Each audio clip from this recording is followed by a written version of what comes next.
Hi ಎಲ್ರಿಗೂ ನಮಸ್ಕಾರ. Welcome to Lata Sachin YouTube channel.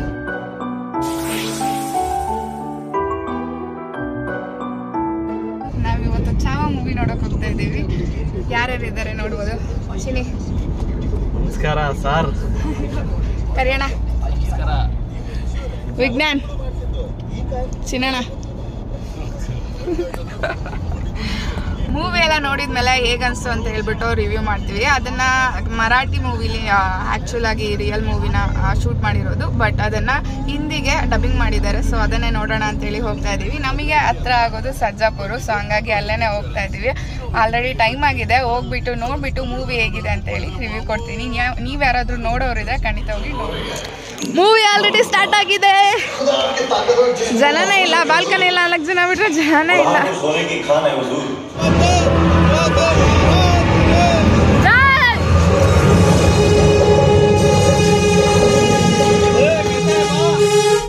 Welcome back.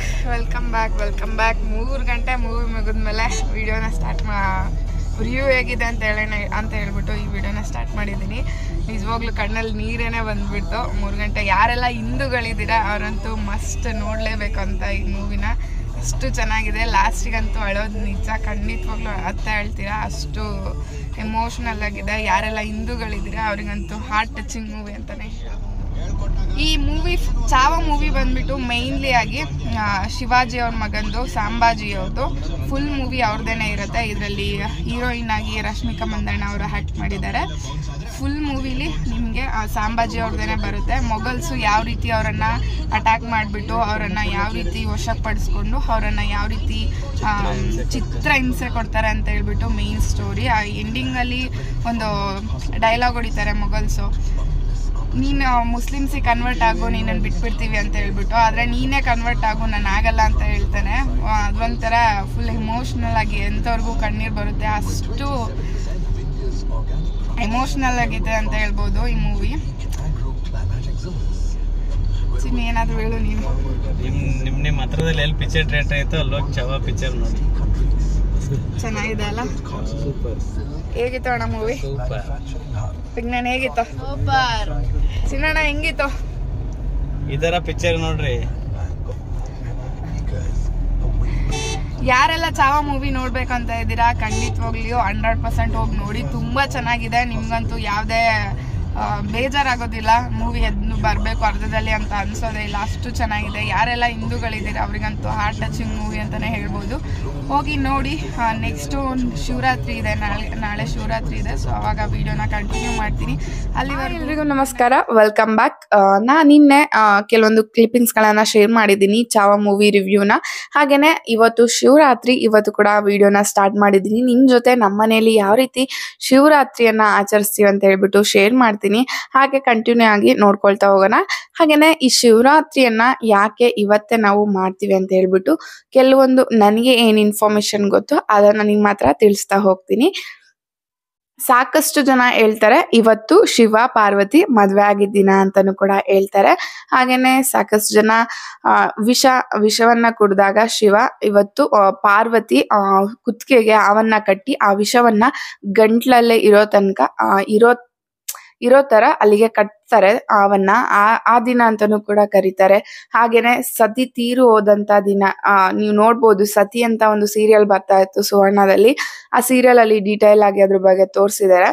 ಆ ದಿನ ಅಂತಾನೂ ಕೂಡ ಶೇರ್ ಮಾಡ್ತಾರೆ. ಹಾಗೆ ನಾವು ಚಿಕ್ಕವರಿದ್ದಾಗಿಂದನೂ ಕೂಡ ಈ ರೀತಿ ಸಾಕಷ್ಟು ಪುರಾಣಗಳಲ್ಲಿ ನಾವು ಕೇಳ್ಕೊಂಡ್ ಬಂದಿದೀವಿ. ಈ ಒಂದು ಕೆಲವೊಂದು ಕಾರಣಗಳಿಗೆ ಶಿವರಾತ್ರಿಯನ್ನ ಆಚರಿಸ್ತೀವಿ ಅಂತ ಹೇಳ್ಬಿಟ್ಟು. ಅದೇ ರೀತಿ ಸೈಂಟಿಫಿಕ್ ಆಗು ಕೂಡ ಕೆಲವೊಂದು ರೀಸನ್ಗಳಿದೆ. ಸೈಂಟಿಫಿಕ್ ಆಗಿ ಅಂದ್ರೆ ಕೆಲವೊಂದು ಪಾಸಿಟಿವ್ ವೈಬ್ಸ್, ಗುಡ್ ರೇಸ್ಗಳು ಈ ಒಂದು ಟೈಮ್ ನಲ್ಲಿ ಪಾಸ್ ಆಗುತ್ತೆ. ಇಂಥ ಒಂದು ಟೈಮ್ ನಲ್ಲಿ ನಾವು ದೇವರ ಸ್ಮರಣೆಯನ್ನ ಮಾಡಿ ಉಪವಾಸ ಇರೋದ್ರಿಂದ ನಮ್ಗೆ ಒಂದು ಹೆಲ್ತ್ ಅಲ್ಲೂ ಕೂಡ ಚೆನ್ನಾಗಾಗುತ್ತೆ. ಹಾಗೇನೆ ದೇವರ ಸ್ಮರಣೆ ಮಾಡಿದ್ರೆ ಒಂದು ಒಳ್ಳೆ ಬ್ಲೆಸ್ ಸಿಗತ್ತೆ, ಒಂದು ಒಳ್ಳೆ ಆಶೀರ್ವಾದ ಸಿಗತ್ತೆ ಅನ್ನೋದು ಸೈಂಟಿಫಿಕ್ ಆಗು ಕೂಡ ಒಂದು ರೀಸನ್ ಇದೆ ಅಂತಾನೆ ಹೇಳ್ಬೋದು. ನಾವೆಲ್ಲ ಮುಂಚೆ ಶಿವರಾತ್ರಿಯನ್ನ ತುಂಬಾ ಚೆನ್ನಾಗಿ ಆಚರಿಸ್ತಾ ಇದ್ವಿ. ಯಾರು ಕೂಡ ಉಪವಾಸ ಮಾಡ್ಬಿಟ್ಟು ಅಷ್ಟೊಂದೇನು ಅಭ್ಯಾಸ ಇಲ್ಲ ಅಥವಾ ಜಾಗರಣೆ ಎಂದು ಮಾಡಿಲ್ಲ. ಬಟ್ ನಾವು ಏನ್ ಮಾಡ್ತೀವಿ ಅಂದ್ರೆ ನಮ್ಮೂರಲ್ಲೆಲ್ಲ ಮುಂಚೆ ಚಿಕ್ಕವರಿದ್ದಾಗಿಂದನೂ ಕೂಡ ಸಂಜೆ ಶಿವರಾತ್ರಿ ಶಿವ ಪೂಜೆಯನ್ನ ಕಂಪಲ್ಸರಿಯಾಗಿ ಮಾಡ್ತೀವಿ. ಶಿವ ಪೂಜೆಯಲ್ಲಿ ಅಭಿಷೇಕ ಕಂಪಲ್ಸರಿಯಾಗಿ ಇರುತ್ತೆ. ಈ ಒಂದು ಟೈಮ್ ನಲ್ಲಿ ಅಭಿಷೇಕವನ್ನ ಮಾಡ್ಬಿಟ್ಟು ಶಿವನನ್ನ ಪೂಜೆ ಮಾಡೋದ್ರಿಂದ ಒಳ್ಳೆ ಆಶೀರ್ವಾದ ಸಿಗತ್ತೆ. ಒಳ್ಳೆ ನಾವೇನೇ ಒಂದು ಅನ್ಕೊಂಡು ಬೇಡ್ಕೊಂಡು ನಾವು ಪೂಜೆ ಮಾಡಿದ್ರೆ ಅದು ಆಗುತ್ತೆ ಅನ್ನೋ ನಂಬಿಕೆ ನಮ್ಮಲ್ಲಿದೆ. ಹಾಗೇನೆ ನಾವು ಚಿಕ್ಕವರಿದ್ದಾಗ ಕಡಲೆ ಹಿಟ್ಟು ಅಂದ್ರೆ ಫೇಮಸ್ ಶಿವರಾತ್ರಿಯಲ್ಲಿ. ಅದನ್ನ ಮಾಡ್ಬಿಟ್ಟು ನೀಟಾಗಿ ಶಿವನ ಪೂಜೆಯನ್ನ ಮಾಡಿ ಅಭಿಷೇಕ ಮಾಡಿ ಮನೆಯಲ್ಲಿ ಪೂಜೆಯನ್ನ ಮಾಡ್ತಾ ಇದ್ವಿ. ನಮ್ಮ ಮನೇಲಿ ಹೇಗೆ ಅಂದ್ರೆ ಐನೋರ್ ಬಂದು ಅವರೆಲ್ಲ ಪೂಜೆ ಮಾಡಿದಾದ್ಮೇಲೆನೆ ಶಿವರಾತ್ರಿ ಕಂಪ್ಲೀಟ್ ಅಂತ ಅನ್ಸೋದು. ಹಾಗೇನೆ ಜಾಗರಣೆ ಮಾಡೋರು ಖಂಡಿತ ಜಾಗರಣೆ ಮಾಡ್ಬೋದು. ಬೆಳಗಿಂದ ಉಪವಾಸ ಇರೋರು ಕೂಡ ಉಪವಾಸನ ಮಾಡ್ಬೋದು. ಬರೀ ಹಾಲು ಅಥವಾ ಹಣ್ಣುಗಳನ್ನ ತಿಂದು ಖಂಡಿತ ಉಪವಾಸ ಮಾಡ್ಬೋದು. ಇದರಿಂದ ಹೆಲ್ತ್ ಬೆನಿಫಿಟ್ಸ್ ಕೂಡ ಇದೆ. ಹಾಗೇನೆ ನೆಕ್ಸ್ಟ್ ಡೇ ಬೆಳಿಗ್ಗೆ ನಮ್ಮೂರಲ್ಲಿ ಕೆಂಡ ಅಂತ ಇರುತ್ತೆ. ಸಾಕಷ್ಟು ಜನಕ್ಕೆ ಗೊತ್ತಿರುತ್ತೆ, ಎಲ್ಲರ ಊರಲ್ಲೂ ಕೂಡ ಕೆಂಡಗಳನ್ನ ಮಾಡ್ತಾರೆ. ಅದೇ ರೀತಿ ವೀರಭದ್ರ ಸ್ವಾಮಿದು ಕೆಂಡ ಇರುತ್ತೆ. ನಮ್ಮೂರಲ್ಲಿ ಶಿವರಾತ್ರಿ ಅಂದ್ರೆ 2 ದಿನ, ಬರೀ ಒಂದೇ ದಿನ ಅಲ್ಲ, ಇನ್ನೊಂದು ದಿನ ಕೆಂಡ ಅಂತ ಹೇಳಿದ್ನಲ್ಲ, ಅಲ್ಲಿಗೆ ನಮ್ಮ ಹಬ್ಬ ಕಂಪ್ಲೀಟ್ ಆಗುತ್ತೆ.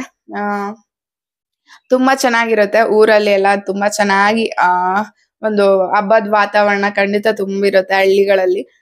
ಇವತ್ತು ಸಚಿನ್ ಮನೆಯಲ್ಲಿಲ್ಲ, ಯಾಕೆ ಅಂದ್ರೆ ಈಶಾ ಫೌಂಡೇಶನ್ ಹೋಗಿದ್ದಾರೆ ಇಲ್ಲೇನೆ ಡ್ಯೂಟಿಗೆ ಅಂತ ಹೇಳ್ಬಿಟ್ಟು ಚಿಕ್ಕಬಳ್ಳಾಪುರ. ಕೊಯಂಬತ್ತೂರ್ ಈಶಾ ಫೌಂಡೇಶನ್ ಅಲ್ಲೆಲ್ಲ ತುಂಬಾ ಚೆನ್ನಾಗಿ ಮಾಡ್ತಾರೆ. ಸದ್ಗುರುಗಳ ಒಂದು ಈವೆಂಟ್ಸ್ ಆಗಿರ್ಬೋದು, ಶಿವರಾತ್ರಿಯ ಒಂದು ಜಾಗರಣೆ ಆಗಿರ್ಬೋದು, ಎಲ್ಲಾನು ಕೂಡ ತುಂಬಾ ಚೆನ್ನಾಗಿ ಅಲ್ಲಿ ನಡೆಸ್ಕೊಡ್ತಾರೆ. ಆದ್ರೆ ಇಲ್ಲೂ ಕೂಡ ಸಾಕಷ್ಟು ಜನ ಹೋಗ್ತಾರೆ. ಫೋನ್ ಕೂಡ ಮಾಡಿದ್ರು ಆಲ್ರೆಡಿ ಹೋಗ್ತಿದೀನಿ ಅಂತ ಹೇಳ್ಬಿಟ್ಟು. ತುಂಬಾ ಜನ, ತುಂಬಾ ಟ್ರಾಫಿಕ್ ಇರತ್ತೆ. ಹಾಗೇನೆ ಮನೆಯಲ್ಲ ಸೆಲೆಬ್ರೇಟ್ ಮಾಡೋರು ಕೂಡ ತುಂಬಾ ಚೆನ್ನಾಗಿ ಜಾಗರಣೆ ಎಲ್ಲ ಕೂಡ ಮಾಡ್ತಾರೆ. ಅಂತವ್ರಿಗೂ ಕೂಡ ಕೆಲವೊಬ್ರು ಜಾಗರಣೆ ಎಲ್ಲಾನು ಕೂಡ ಮನೆಯಲ್ಲಿ ಮಾಡ್ಬಿಟ್ಟು ಶಿವರಾತ್ರಿಯನ್ನ ಆಚರಿಸ್ತಾರೆ. Welcome back. ಎಲ್ಲರಿಗೂ ಕೂಡ ಶಿವರಾತ್ರಿ ಹಬ್ಬದ ಆರ್ಥಿಕ ಶುಭಾಶಯಗಳು. ಇವತ್ತು ಶಿವರಾತ್ರಿ ಹಬ್ಬ, ಸೊ ಹಂಗಾಗಿ ಎಲ್ಲಾನು ಕೂಡ ರೆಡಿ ಮಾಡಿ ಇಟ್ಟಿದ್ದೀನಿ. ಊಟಕ್ಕೆ ಪೂಜೆಯನ್ನು ಮಾಡ್ಬೇಕು. ಸೊ ಹಂಗೇನೆ ಲಾಗ್ ಕೂಡ ಸ್ಟಾರ್ಟ್ ಮಾಡಿದೀನಿ. ನಾವು ನಿನ್ನೆ ಮೂವಿದನ್ನು ಲಾಗ್ ಮಾಡಿದೀನಿ. ಸೊ ಅದು ಕೆಲವೊಂದು ಕ್ಲಿಪ್ಪಿಂಗ್ಸ್ ಇತ್ತು, ಅದಕ್ಕೆ ಇದನ್ನು ಕೂಡ ಕಂಟಿನ್ಯೂ ಮಾಡ್ತಾ ಇದ್ದೀನಿ. ಸೊ ಬನ್ನಿ ನಮ್ಮ ಮನೆಯಲ್ಲಿ ಯಾವ ರೀತಿ ಶಿವರಾತ್ರಿ ಹಬ್ಬನ ಮಾಡ್ತಿದೀವಿ ಅಂತ ಹೇಳಿ. ಊಟಕ್ಕೆ ನೋಡ್ಬೋದು ಕೋಸಂಬರಿ ಮಾಡಿದೀನಿ. ಹಾಗೇನೆ ಕಡಲೆಬೇಳೆ ಮಸಾಲೆ ವಡೆ ಮಾಡೋಣ ಅಂತ ಹೇಳ್ಬಿಟ್ಟು ಎಲ್ಲಾನು ರೆಡಿ ಮಾಡಿ ಇಟ್ಟಿದ್ದೀನಿ. ಹಾಗೇನೆ ಇದು ನೋಡ್ಬೋದು, ಶಿವರಾತ್ರಿ ಹಬ್ಬಕ್ಕೆ ತುಂಬಾ ಸ್ಪೆಷಲ್ ಇದು ಕಡಲೆ ಹಿಟ್ಟಿಂದು ಉಂಡೆ. ಶಿವಂಗೆ ನಮ್ಮೂರಲ್ಲೆಲ್ಲ ಶಿವಂಗೆ ಇದೇ ಪ್ರಸಾದವನ್ನು ಮಾಡೋದು. ಸೊ ಅದನ್ನು ರೆಡಿ ಮಾಡಿ ಇಟ್ಟಿದ್ದೀನಿ. ಹಾಗೆಯೇ ಪುಳಿಯೋಗರೆ ಗುಜ್ಜನ್ನು ಕೂಡ ರೆಡಿ ಮಾಡಿ ಇಟ್ಟಿದ್ದೀನಿ. ಇಲ್ಲಿ ರೈಸ್ ಕೂಡ ಆಗಿದೆ, ಜಸ್ಟ್ ಮಿಕ್ಸ್ ಮಾಡಬೇಕು ಅಷ್ಟೇ. ಹಾಗೆಯೇ ಇದು ಅಭಿಷೇಕಕ್ಕೆ ಏನೆಲ್ಲ ಹಾಕಿದ್ದೀನಿ ಅಂದರೆ ಹಾಲು, ಜೇನುತುಪ್ಪ, ಹಾಗೆಯೇ ಕಲ್ಲಂಗಡಿ ಹಣ್ಣು, ಬಾಳೆಹಣ್ಣು, ಹಾಗೆಯೇ ಸ್ವಲ್ಪ ಬಾಳೆಹಣ್ಣು, ಇಷ್ಟನ್ನು ಕೂಡ ಸೇರಿಸ್ಬಿಟ್ಟು ದೇವರಿಗೆ, ಮನೆಯಲ್ಲಿರುವಂಥ ದೇವರುಗಳಿಗೆಲ್ಲ ಅಭಿಷೇಕ ಮಾಡ್ತೀನಿ. ನಮ್ಮೂರಲ್ಲಿ ಹೀಗೇನೆ ಮಾಡೋದು. ಸೊ ಹಂಗಾಗಿ ನಾನು ಇದೇ ರೀತಿ ಮಾಡ್ತೀನಿ. ಇಷ್ಟೇ, ಎಲ್ಲಾನು ಕೂಡ ರೆಡಿಯಾಗಿ ಮುಗೀತು. ನೋಡ್ಬೋದು ಶಿವರಾತ್ರಿ ಪೂಜೆ ಯಾವ ರೀತಿ ಇದೆ ಅಂತ ಹೇಳ್ಬಿಟ್ಟು. ಅಭಿಷೇಕ ಎಲ್ಲ ಮಾಡಿಬಿಟ್ಟು ಅದನ್ನು ಕ್ಲೀನ್ ಮಾಡಿ ನಂತರ ಎಲ್ಲ ನೀಟಾಗಿ ಪೂಜೆ ಮಾಡಿದ್ದೀನಿ. ಇಲ್ಲಿ ಎಡೆ ಇಟ್ಟಿದ್ದೀನಿ ನೋಡ್ಬೋದು. ಹಾಗೆ ನಮ್ಮದು ರಂಗೋಲಿ ತೋರಿಸ್ತೀನಿ ಬನ್ನಿ. ಇದು ನಮ್ಮ ಕಮಲದಲ್ಲಿ ಅರಳಿದ ಶಿವನಂದಿ. ಅಷ್ಟೊಂದು ನೀಟಾಗಿ ಬಂದಿಲ್ಲ, ಗಾಳಿ ಇದೆ ಅಲ್ಲ, ಸೊ ಎಲ್ಲ ಹಾಳಾಗಿದೆ. ಕಲರ್ಸ್ ಹಾಕಿಲ್ಲ, ಗಾಳಿ ಇದೆ ಅಂತ ಹೇಳ್ಬಿಟ್ಟು. ಇನ್ನು ತುಂಬ ಫಿನಿಶಿಂಗ್ ಎಲ್ಲ ಬರುತ್ತೆ, ನೀಟಾಗಿ ಮಾಡ್ಬೋದು. ತುಂಬ ಗಾಳಿ ಇದೆ, ಸೊ ಹಂಗಾಗಿ ಎಲ್ಲ ನೀನೇ ಹಾಳು ಮಾಡ್ದ. ಕಮಲದಲ್ಲಿ ಅರಳಿದ ಶಿವನಂದಿ. ಇನ್ನೇನು ದೇವಸ್ಥಾನಕ್ಕೆ ಹೋಗಿ ಬಂದರೆ ಶಿವರಾತ್ರಿ ಮುಗ್ದೋಗ್ಬಿಡುತ್ತೆ. ಶಿವರಾತ್ರಿಲಿ ಜಾಗರಣೆ ಮಾಡ್ತಾರೆ ಎಲ್ಲರೂ ಕೂಡ. ಖಂಡಿತ ನಾವು ಯಾವ ಶಿವರಾತ್ರಿ ಜಾಗರಣೆನೂ ಇಂದು ಮಾಡಿಲ್ಲ. ಈ ಎಲ್ಲ ವರ್ಷನೂ ಕೂಡ ಭಕ್ತ ಸಿರಿಯಾಳ ಮೂವಿ ಹಾಕ್ತಾರೆ. ಆ ಒಂದು ಮೂವಿ ಮುಗಿಯೋವರೆಗೂ ಸಾಕಷ್ಟು ವರ್ಷ ನೋಡಿದ್ದೀವಿ. ಅಷ್ಟೇ ಜಾಗರಣೆ ಅಂದರೆ ಸಾಕಷ್ಟು ಕೆಲವೊಬ್ರು ಮಾಡ್ತಾರೆ ಜಾಗರಣೆ ಎಲ್ಲ. ನಾವು ಯಾವತ್ತೂ ಮಾಡಿಲ್ಲ ಜಾಗರಣೆನ. ಸೊ ಇಷ್ಟೆಲ್ಲ ಪೂಜೆ ಎಲ್ಲ ಮುಗಿಸ್ಕೊಂಡು ದೇವಸ್ಥಾನಕ್ಕೆ ಹೋಗಿ ಬಂದರೆ ನಮ್ಮದು ಶಿವರಾತ್ರಿ ಮುಗಿಯುತ್ತೆ. ಊರಲ್ಲೆಲ್ಲ ನಾಳೆ ಕೆಂಡ ಅಂತ ಹೇಳಿ ಮಾಡ್ತಾರೆ ವೀರಭದ್ರ ಸ್ವಾಮಿದು, ಅದೆಲ್ಲನೂ ಕೂಡ ಇರುತ್ತೆ. ಬಟ್ ನಾವಿಲ್ಲಿ ನಮ್ಮ ಮನೆಯಲ್ಲಿ ಜಸ್ಟ್ ಈ ರೀತಿ ಪೂಜೆ ಮಾಡಿಬಿಟ್ಟು ನೈವೇದ್ಯ ಮಾಡಿ ದೇವಸ್ಥಾನಕ್ಕೆ ಹೋಗಿ ಬಂದು ಪೂಜೆನ ಮುಗಿಸ್ಕೊಳ್ತೀವಿ. ಈ ವರ್ಷ ಅಷ್ಟೊಂದು ಏನು ಕಳೆನೇ ಅನಿಸ್ತಾ ಇಲ್ಲ. ಮನೆಯಲ್ಲಿ ಯಾರಾದರೂ ಒಬ್ರು ಇಲ್ಲ ಅಂದರೆ ಹಬ್ಬದ ವಾತಾವರಣನೇ ಇರೋದಿಲ್ಲ. ಸಚಿನ್ಗೆ ಬೆಳಗ್ಗೆಯಿಂದನೂ ಮನೆಯಲ್ಲೇ ಇದ್ರು, ಮಧ್ಯಾಹ್ನ ಡ್ಯೂಟಿ ಬಂದ್ಬಿಡ್ತು, ಸಡನ್ನಾಗಿ ಬಂತು.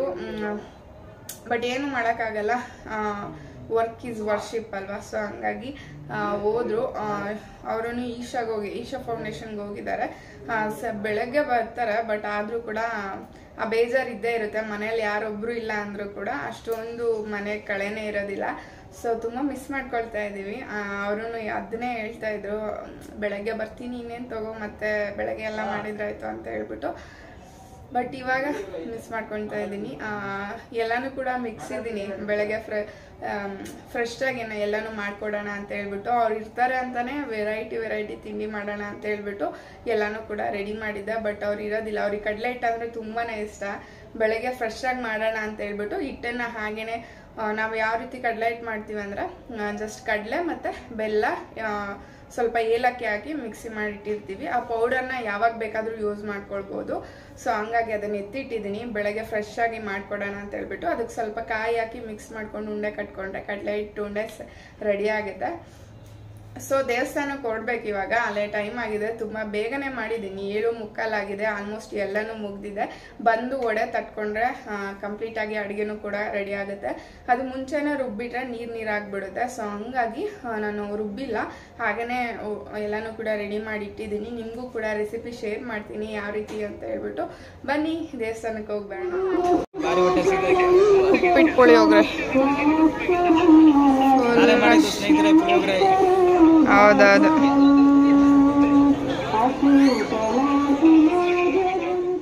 ಕಡಲೆಬೇಳೆ ವಡೆನ ನಾನು ಯಾವ ರೀತಿ ಮಾಡ್ತೀನಿ ಅಂತೇಳಿ ಹೇಳ್ಕೊಡ್ತೀನಿ. ಒಂದು 2 ಗಂಟೆ ಕಡಲೆಬೇಳೆನ ನೆನೆಸ್ಕೊಳ್ಬೇಕು. ಅದಕ್ಕೆ ಒಂದು 1/4 ಭಾಗದಷ್ಟು ಶೇಂಗಾವನ್ನು ಸೇರಿಸಿದ್ರೆ ಹೆಲ್ದಿಯಾಗೂ ಇರುತ್ತೆ, ತುಂಬ ಟೇಸ್ಟಿಯಾಗೂ ಕೂಡ ಇರುತ್ತೆ, ತುಂಬ ಸಾಫ್ಟಾಗಿರುತ್ತೆ, ಹೊರಗಡೆ ಕ್ರಿಸ್ಪಿಯಾಗಿ ಇರುತ್ತೆ. ಬೇರೆ ಏನು ಸೇರಿಸೋ ಅವಶ್ಯಕತೆ ಇರೋದಿಲ್ಲ. ಅದಕ್ಕೆ ಸ್ವಲ್ಪ ಜೀರಿಗೆ, ಹಾಗೆಯೇ ತೆಂಗಿನಕಾಯಿ, ಸ್ವಲ್ಪ ಇಂಗು, ಬೆಳ್ಳುಳ್ಳಿ, ಶುಂಠಿ, ಒಣಮೆಣಸಿನ್ಕಾಯಿ ಇಷ್ಟನ್ನೆಲ್ಲ ಸೇರಿಸ್ಕೊಂಡ್ರೆ ತುಂಬ ಚೆನ್ನಾಗಿರುತ್ತೆ. ಕಾಯಿ ಸೇರಿಸೋದ್ರಿಂದ ತುಂಬ ಸಾಫ್ಟಾಗಿರುತ್ತೆ. ಚಕ್ಕೆ ಲವಂಗನೂ ಕೂಡ ಸೇರಿಸ್ಕೊಂಡಿದ್ದೀನಿ. ಇಷ್ಟನ್ನು ಸೇರಿಸ್ಕೊಂಡು ಸ್ವಲ್ಪ ಕೊತ್ತಂಬರಿ ಪುಡಿನೂ ಕೂಡ ಸೇರಿಸ್ಕೊಂಡು ಅಥವಾ ಕೊತ್ತಂಬರಿ ಕಾಳನ್ನು ಕೂಡ ಸೇರಿಸ್ಕೊಂಡು ಸ್ವಲ್ಪ ಪಲ್ಸ್ ಮೂಡಲ್ಲಿ ನಾವು ತರತರಿಯಾಗಿ ರುಬ್ಕೊಂಡು ನಂತರ ಅದಕ್ಕೆ ಈರುಳ್ಳಿ, ಸಬ್ಬಕ್ಸಿ ಸೊಪ್ಪು ಹಾಗೆಯೇ ಕೊತ್ತಂಬರಿ ಸೊಪ್ಪನ್ನು ಸೇರಿಸಿ ನಾವು ಚೆನ್ನಾಗಿ ಮಿಕ್ಸ್ ಮಾಡಿಕೊಂಡು ನಿಮ್ಗೆ ಯಾವ ಸೈಜಲ್ಲಿ ಬೇಕೋ ಆ ಸೈಜಲ್ಲಿ ಎಲ್ಲನೂ ಒಟ್ಟಿಗೆ ಉಂಡೆ ಮಾಡಿಕೊಂಡು ಇಟ್ಕೊಳ್ಳಿ. ನೆಕ್ಸ್ಟು ಕರಿಯುವಾಗ ಹಾಗೆಯೇ ತಟ್ಕೊಂಡು ಮಾಡೋದಕ್ಕೆ ತುಂಬ ಈಸಿ ಆಗುತ್ತೆ. ನೋಡಿ, ಈ ರೀತಿ ಒಂದೊಂದೇ ಉಂಡೆನ ತಗೊಂಡು ನೀವು ಬೆರಳಲ್ಲಿ ತಟ್ಟೋ ಅವಶ್ಯಕತೆಯೇ ಇಲ್ಲ. ಜಸ್ಟ್ ಈ ರೀತಿ ಕೈಯಲ್ಲಿ ಒದ್ದೆ ಮಾಡಿಕೊಂಡ್ರು ನಡೆಯುತ್ತೆ. ಕೈ ಹಾಗೆಯೇ ಕೂಡ ತಟ್ಬೋದು. ಸ್ವಲ್ಪ ಅಂಗೈಯಲ್ಲೇ ಪ್ರೆಸ್ ಮಾಡಿದರೆ ಬೆರಳು ಮಾರ್ಕ್ ಕೂಡ ಅಷ್ಟೊಂದು ಬೀಳೋದಿಲ್ಲ. ನೋಡೋದಕ್ಕೂ ತುಂಬ ಚೆನ್ನಾಗಿ ಅನಿಸುತ್ತೆ. ಮಸಾಲೆ ವಡೆ ಅಥವಾ ಕಡಲೆಬೇಳೆ ವಡೆ ಇದನ್ನು ಚೆನ್ನಾಗಿ ಮೀಡಿಯಮ್ ಫ್ಲೇಮಲ್ಲಿ ಚೆನ್ನಾಗಿ ಫ್ರೈ ಮಾಡ್ಕೊಳ್ಬೇಕು. ಎಣ್ಣೆ ಬಿಸಿ ಆದಮೇಲೆ ಹಾಕಬೇಕು, ಹಾಗಾದರೆ ಎಣ್ಣೆ ಹಿಡಿಯೋದಿಲ್ಲ. ಇದನ್ನು ಒಂದು 30 ಸೆಕೆಂಡು ತೆಗೆದುಬಿಟ್ಟು ನಂತರ ನೀವು ಸೆಕೆಂಡ್ ಬ್ಯಾಚಲ್ಲಿ ಮತ್ತೆ ಫ್ರೈ ಮಾಡಿದರೆ ತುಂಬ ಟೇಸ್ಟಿಯಾಗಿರುತ್ತೆ. ಎಲ್ಲನೂ ಕೂಡ ರೆಡಿ ಆಯಿತು, ವಡೆ ಕೂಡ ರೆಡಿ ಆಯಿತು. ಆಲ್ರೆಡಿ ಒಂದು ಟೇಸ್ಟ್ ಮಾಡಿದ್ದೀನಿ, ತುಂಬ ಚೆನ್ನಾಗಿ ಬಂದಿದೆ.